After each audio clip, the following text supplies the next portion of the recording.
हम daily life के बहुत सारे इवेंट से ये ऑब्जर्व कर सकते हैं कि जब एक ऑब्जेक्ट दूसरे ऑब्जेक्ट पर फोर्स अप्लाई करता है तो दूसरा ऑब्जेक्ट भी पहले वाले ऑब्जेक्ट पर फोर्स अप्लाई करता है।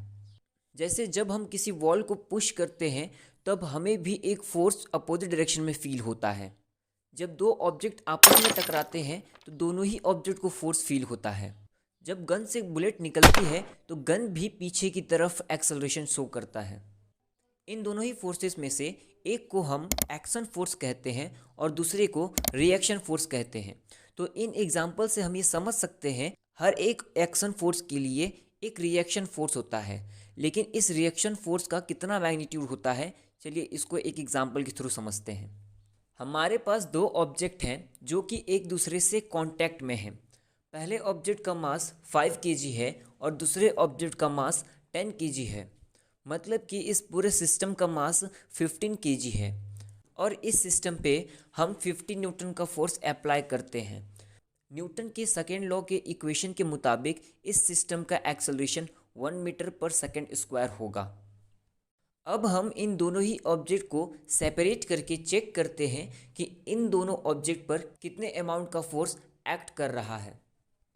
दूसरे वाले ऑब्जेक्ट का मास 10 केजी है और इसका एक्सेलरेशन 1 मीटर पर सेकंड स्क्वायर से हो रहा है, तो इसका मतलब इस पर 10 न्यूटन का फोर्स एक्ट कर रहा है। सिंपली हम ये भी कह सकते हैं कि पहला वाला ऑब्जेक्ट दूसरे वाले ऑब्जेक्ट पर 10 न्यूटन का फोर्स अप्लाई कर रहा है।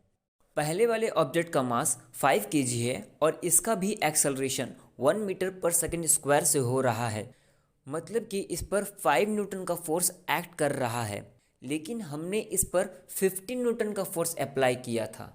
तो इसका मतलब ये है कि सेकेंड वाला ऑब्जेक्ट भी इस पर 10 न्यूटन का फोर्स अप्लाई करके उस 15 न्यूटन के फोर्स को 5 न्यूटन का फोर्स बना रहा है।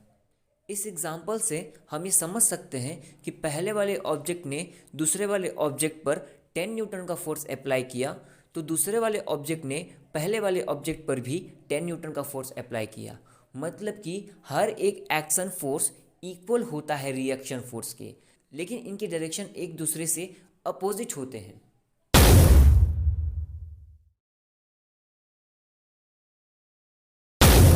हर एक एक्शन फोर्स के लिए इक्वल अमाउंट का और अपोजिट डायरेक्शन का रिएक्शन फोर्स होता है, और ये दोनों एक्शन और रिएक्शन फोर्स एक साथ और एक पेयर में एक्ट करते हैं। इसका मतलब ये है कि जितना फोर्स गन बुलेट पर अप्लाई करता है उतना ही फोर्स बुलेट भी गन पर अप्लाई करता है। लेकिन गन और बुलेट दोनों का एक्सेलरेशन सेम नहीं होता है।